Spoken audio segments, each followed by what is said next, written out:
So today we're in South Brent in South Devon, a village which is opening its arms and its heart to Ukrainian refugees fleeing the terrible war that we're witnessing between the Ukraine and Russia. And we have Alison here, who is put her hands up to be a host to a Ukrainian family. And one of the questions I want to ask Alison is, why do you want to do this? I just felt it was the right thing to do. That's it, really. And have you done anything like this before? No, never done anything like this before. I think I was moved to do this when I watched a news article of a Polish family who'd taken in some refugees recently, and I just saw them and what they were doing and thought it looked like the right thing to do. Mm-hmm.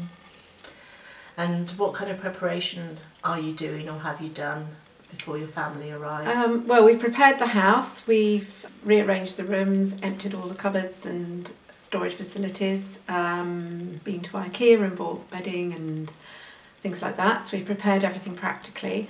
And then I've also been making an information pack for our guests and labelling things in English and Ukrainian, translating everything across, and been contacting the schools and contacting other groups and other people locally so that they can have make contact with other Ukrainians, and I can make contact with other host families so that we can all share support. Mm-hmm. Can we have a look at your information pack that yes, you've prepared? Yes, it's there, yes. How did you put this together? Well, I just did a cover, and then inside I've just put details, all the information I thought they'd need.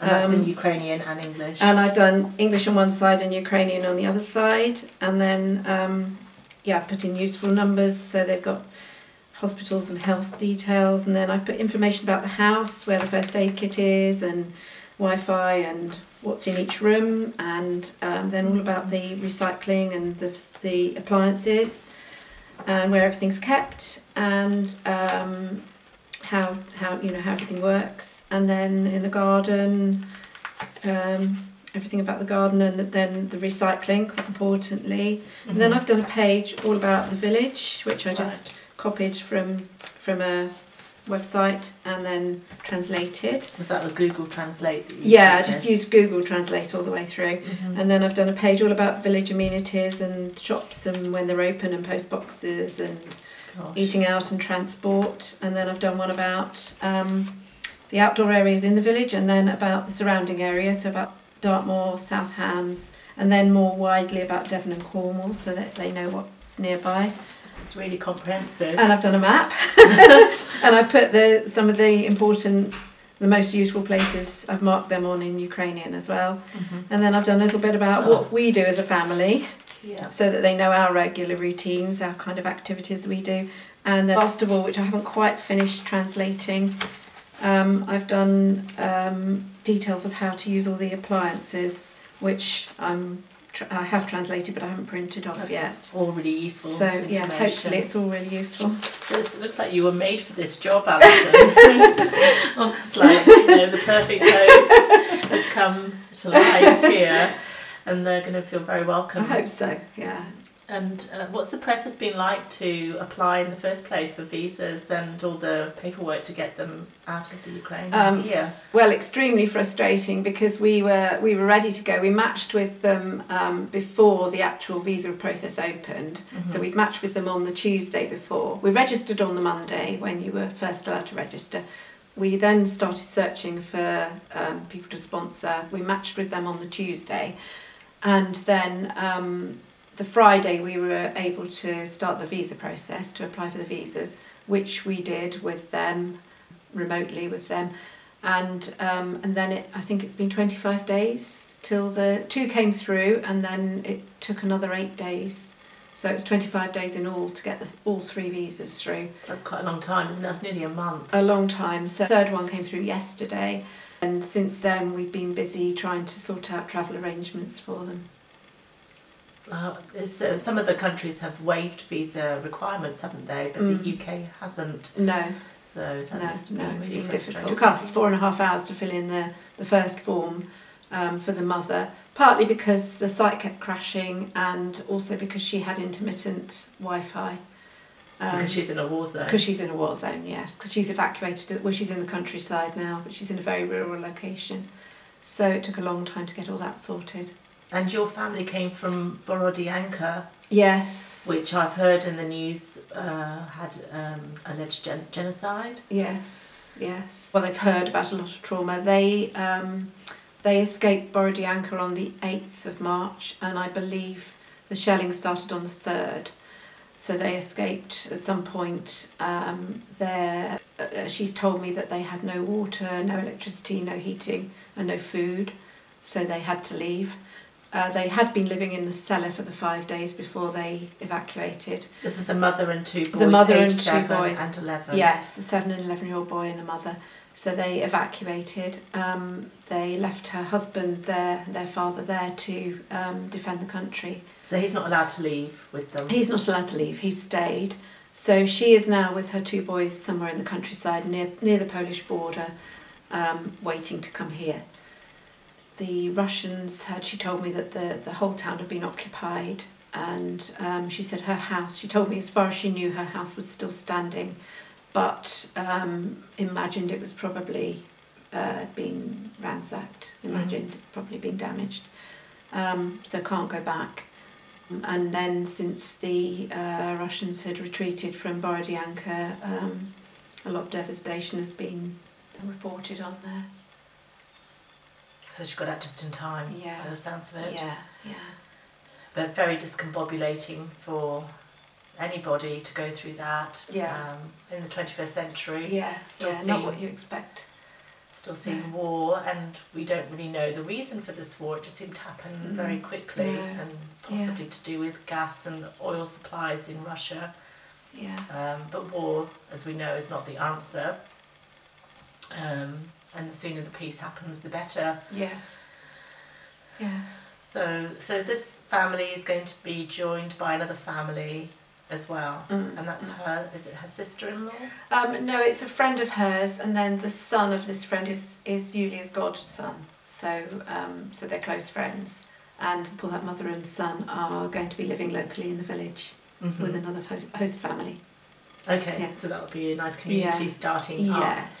Because I think quite a lot of people from the Ukraine are going to cities in the UK as opposed to the countryside, unless they've got close connections here, and otherwise it is being delayed, as we've just heard.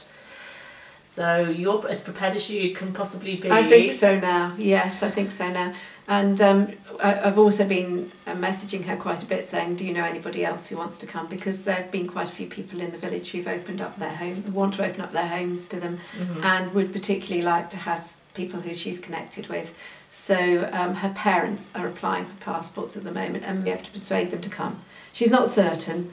They're very hesitant about leaving Ukraine, but it's a beautiful country. Yeah, and that's not what it's so different from what they're used to here. So, but we have some people in the village who feel that they would be suitable for the parents, similar age, and have got a suitable accommodation. So we're hoping that once she's here and can tell them what it's like here, that she might be able to persuade them for them to come as well. And then possibly her sister and her sister's daughter, also very hesitant about leaving Ukraine, but she's hoping that she might be able to persuade them to join her too. Yeah, exactly. Well, I mean, I think that the village has been so incredibly welcoming, and it's been wonderful to see. And I know that they're in a good place when they come here. Yeah, there's been so much support in the village. We've been given lots and lots of things by other people in the village who've offered things that they don't need anymore, and in some cases offered to buy new things for them. So I got a message the other day from somebody I know who messaged us, say she wanted to buy a car seat for the youngest boy, which she ordered and bought, and that's arrived. And then other people have offered bikes and guitars and clothes and books and toys. So there's quite a lot here for them now. That's fantastic, Alison. Well, I wish you well with getting the final paperwork done. Thank you. and to meeting your family when they arrive. Thank you. So the other thing I've done is I've made little cards for them to show her what people have given her, the gifts that people have given her. And then inside I've done a picture of the person and said a gift from, and put their name or the family's name and a photo of the family that's donated the items. So I wanted to talk about this book very quickly, Donna and Dermot Heal. It's for young children about age 3 to 8, and it's about natural healing, so teaching them about energy healing and how we all have the power to heal with our hands, and also about aromatherapy and about massage. And it's sold quite well. As you can see, I'm the writer of this book, and I want to talk about the illustrator more than anything. His name's Jacob Artemenko, and Jacob's only 25 years old. He illustrated this book for me, and he also illustrated this other book for me, which is about anti-bullying, Donna and Dermot Stand Strong. Jacob's very, very talented, as you can see, and he's been a pleasure to work with over the last 3 years. And what I find really difficult to believe is that 1 minute he was an illustrator, and now he has been conscripted into the Ukrainian army, because Jacob is from the Ukraine, and now he's fighting against Russian forces in the south of Ukraine, defending his homeland. He's in Nikopol. I know that Jacob is alive because I'm in touch with him still, but I don't know day to day what might happen. He has told me he's very depressed and he wants the war to end, and I pray every day that the war will end and people will be able to go back home safely to their beautiful country.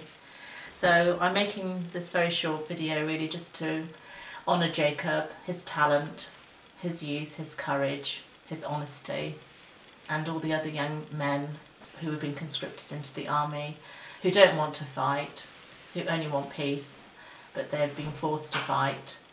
Otherwise, if they don't, they've been told that they will be shot. And to think this is still happening in the 21st century is mind-boggling. And so, let's choose peace.